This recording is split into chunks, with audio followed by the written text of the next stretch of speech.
To, nakita ba niya ito? Senador Risa Ontiveros, formal na pong napunta ng NBI.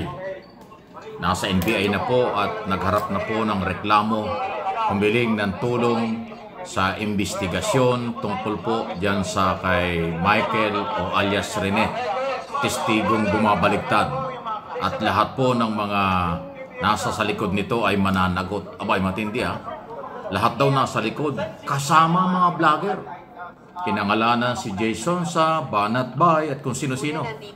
Ito, pakinggan po ninyo. Umaga, gaya ng sinabi kong gagawin noong Lunes, kasama sina Attorney Britannico at yung kanilang firm para maghain ng reklamo sa National Bureau of Investigation. Pangunahing layunin ng reklamo, alamin sino o sino-sino ang nasa likod ng pag-produce ng video, dalawang video na ni Michael Maurilio. Dahil hanggang ngayon, wala pa rin umaamin, wala pa rin nag-aangkin. At pangalawa, para imbestigahan din sa pamamagitan ng reklamo ito, yung mga vlogger na pinamumudmod at dinadagdagan pa ang mga kasinungalingang nakalagay sa mga video ni Michael Maurilio. Kabilang po dyan, sina Crisette Chu, Jay Sonza, Sasasot, Trixie Cruz Angeles, Banat Bay at iba pa. So abangan po natin ang progress nitong investigasyon. Unang hakbang pa lang ito, aalamin po namin at sa payo ng aking mga abogado kung sino pa ang dapat kasuhan at ano-ano pa ang dapat ikaso sa kanila. Initially, Senator, ang pinali niyo po ay perjury po ba o meron po libel? Batay sa payo ng aking mga abogado, cyber libel ang appropriate na ireklamo dito. Sabihin ko po sa inyo, bilang isang nagtatrabaho sa public service, bukas ako lagi at dapat lang bukas lagi sa mga puna, sa mga kritisismo.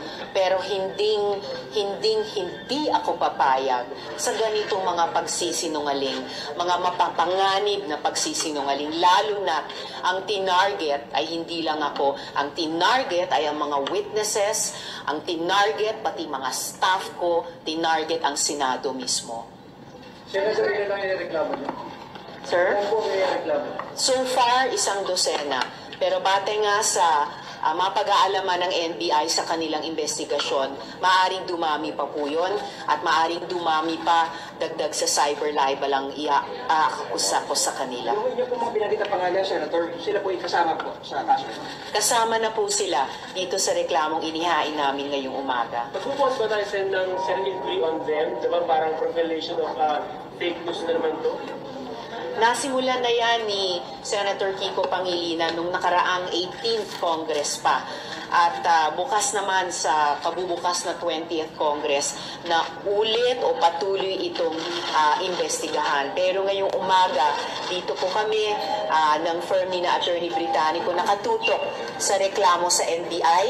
At gaya ng nabanggit ko, unang hakbang pa lang ito, nasabi ko na po nung Lunes, maghahain din po ako ng mga criminal complaints laban sa mga tao o grupong ito. Lalo na pag mas napag-alaman na ng NBI, sino talaga ang nasa likod ng pag-produce at pagmudmod ng kasinungalingang video na ito. Sir, meron na po ba kayong huling information, update about dito sa whereabouts ni Michael Maurilio? Wala pa ring firm updates about that dahil pagkatapos nung kanyang mga huling mensahe sa opisina ko noon lamang June 22 at 23 nitong 2025. Imagine, just a little more than a week ago, naghuhumingi ng rescue dahil siya daw ay kinidnap ng KOGC at siya daw ay dun dinadakip sa Glory Mountain. Hanggang ngayon at nung forward namin agad sa PNP yung mga messages na yun at agad din nilang kinikilusan. Kaya lang habang kinikilusan na yung kanyang mga mensahe noon ay lumabas na itong video. Take note din pala no, yung nirereklamo kong pinaiimbestigang fake news channel nagngangalang Pagtanggol Valiente. Bagong-bago po yan.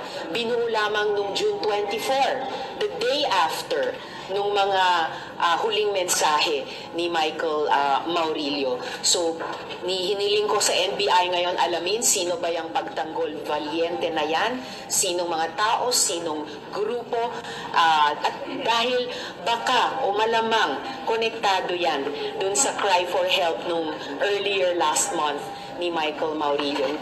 Nanalangin pa rin ako para sa kanyang kaligtasan. Sana matukoy kaagad ng PNP Davao kung nasan siya at mailigtas. Pero gayunpaman, kailangan na niyang magpaliwanag at managot kung bakit siya nagsisinungaling sa mga video na ito. Sen, do you believe in the theory na maaaring yun nga, kinig na po si Michael Maurilio? His statement was not on his own volition at siya po ay in great danger? Kung kinidnap talaga si Michael Maurilio at dahil doon ay kung nasa matinding panganib siya ngayon, all the more sana ay mapasakamay na siya ng PNP para sa mailigtas sa anumang panganib na maaring pinaglalagyan niya at para din pwede siyang maimbestiga ng NBI batay dito sa reklamo ko at maging bahagi siya ng pagbuo ng kwento. Sino ba ang nasa likod nitong kampanyang ito ng pagsisinungaling, fake news, witness tampering, at saka psychological warfare? Ayan po, si Chairman, Senador Risa Ontiveros na nag-imbestiga dyan sa controversial na yan. So, 100 ang initial na kanyang nireklamo sa NBI, including vloggers. Tinukoy niya yung mga vloggers. Sasot, Banatbay, Angeles, marami siyang binanggit. So, Jason Sa, sinama rin eh. So, ayan po, yung identify ng mga vloggers na pro-Kibuloy at Duterte ay inireklamo na niya. Cybercrime, cyber libel, at pwede raw mag-file pa sila ng ibang kasong kriminal pag napatunayan.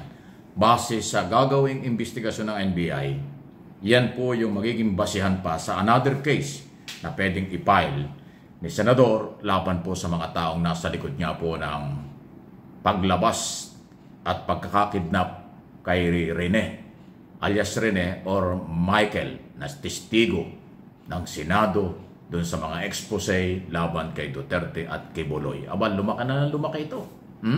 Hindi nagbiro. Sinadya talaga ni Ontiveros, nagpunta ng NBI kasama yung mga abogado at yun nga po, formal lang hinihiling sa NBI. So, NBI na ang gagawa ng investigasyon para ma-identify kung sino ang nasa likod ng bidyong ito.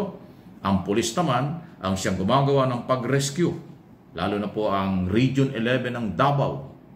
Dahil ang sinasabi nga po ay nasa Davao, itong si alias Rene, na dapat ma-rescue dahil nanghihingi na ng tulong, dahil mapanganib ang kanyang kalagayan. Yan po yung sitwasyon. So, kung sino ang ating papaniwalaan, hintayin natin ang investigasyon ng NBI. Mangyari kasi nababasa ko rin na pinuforward din sa akin yung mga reaksyon ng ibang mga vloggers na identify sa kanilang grupo ay talagang iba sinasabi. Masamang-masama ang Senado, masamang-masama at tinitira nila halos personal na si Ontiveros. Kaya ayan, hindi ho kayo palalampasin. Nandyan ang tulong ng NBI at pulis at ng Senado tungkol dito sa mainit-init na isyong ito. Sino ang mastermind na naman? Sino ang nasa likod nito?